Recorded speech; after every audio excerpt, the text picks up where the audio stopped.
Hello बच्चों, आप लोगों का अपने YouTube चैनल में स्वागत है। आज हम लोग पढ़ेंगे व्याकरण के बारे में। तो इसकी परिचय देखते हैं क्या है, क्योंकि इसी चैनल पे हम लोग व्याकरण के बारे में शुरू से थोड़ा थोड़ा करके सीखेंगे। तो परिचय करते हैं। तो सबसे पहले क्या होता है, हम दूसरों को अपने भाव या विचार बोलकर या लिखकर व्यक्त करते हैं। जैसे हम किसी से अपनी बात करते हैं या कोई हमें बात कहना है, तो उसके लिए एक माध्यम होना चाहिए। कैसे हम किसी से अपनी बात कहेंगे, बात को किस प्रकार से हम अपनी बात को कहेंगे, तो हमें दूसरों के सामने अपने भावों को, जो हमारे अंदर भाव हैं, उनको हम क्या या विचार भाव हैं, उनको बोलकर या लिखकर व्यक्त करते हैं। इस प्रकार बोलने या लिखने को क्या कहते हैं, भाषा कहते हैं, लैंग्वेज कहते हैं। यानी कि हम कोई बात बोलेंगे या लिखकर उसको बताएंगे, तो उसके लिए क्या एक भाषा होना चाहिए, लैंग्वेज होना चाहिए। उसके माध्यम से हम अपनी बात किसी दूसरे को समझाएंगे और वो हमें अपनी बात समझाएगा।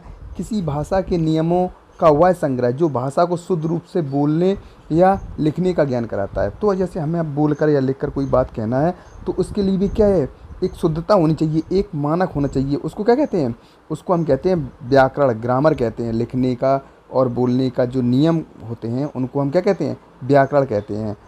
तो व्याकरण कहते हैं। अतः भाषा को शुद्ध बोलने या लिखने के लिए व्याकरण के नियमों की जानकारी अति आवश्यक है। तो हम व्याकरण के द्वारा क्या, ग्रामर जो होता है उसके द्वारा हम अपने भाव को लिखेंगे, बोलेंगे, लेकिन उसकी एक शुद्धता होनी चाहिए, उसकी मानक होना चाहिए। तो क्या है, उन नियम, उसके एक नियम है, तो उन नियमों की भी जानकारी होना चाहिए। तो इसका कहते हैं, इस नियम की जानकारी को ही क्या कहते हैं, व्याकरण कहते हैं या ग्रामर कहते हैं। सबसे पहले क्या आता है, अल्फ़ाबेट्स, लेटर्स का क्रमबद्ध समूह अल्फ़ाबेट्स कहलाता है। यानी कि लेटर्स को एक क्रम से लिखे हों तो वो क्या कहलाते हैं, अल्फ़ाबेट्स कहलाते हैं। इंग्लिश अल्फ़ाबेट्स में कितने लेटर होते हैं, 26 लेटर्स होते हैं। इंग्लिश अल्फ़ाबेट में 26 लेटर होते हैं। जो 26 लेटर्स होते हैं, इन 26 लेटरों को क्या है, दो भागों में बांटा जाता है। तो पहला नंबर एक क्या है, वोवेल्स। तो क्या है, वोवेल्स में क्या है, जो वर्ड किसी दूसरे वर्ड की सहायता के बिना बोले जा सकते हैं, वोवेल्स कहलाते हैं। यानी कि वोवेल्स क्या होते हैं, जो वर्ड किसी दूसरे वर्ड की सहायता के बिना बोले जा सकते हैं, उन्हें वोवेल्स कहते हैं। इनकी संख्या कितनी होती है, इनकी संख्या 5 होती है। अब दूसरे नंबर पे आता है क्या, कॉन्सोनेंट्स। जो वर्ड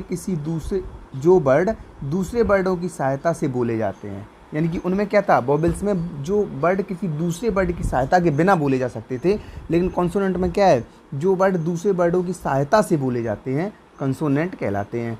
तो वोवेल की संख्या कितनी थी, 5 थी, और कॉन्सोनेंट बाकी के कितने बचे, 21। तो 21 क्या है, कॉन्सोनेंट्स हैं। बट वोवेल तो यानी कि स्वर स्वतंत्र तो होते हैं, जबकि कंसोनेंट क्या है, कंसोनेंट को बोलने के लिए वोवेल्स की सहायता ली जाती है। अब क्या आता है, वर्ड।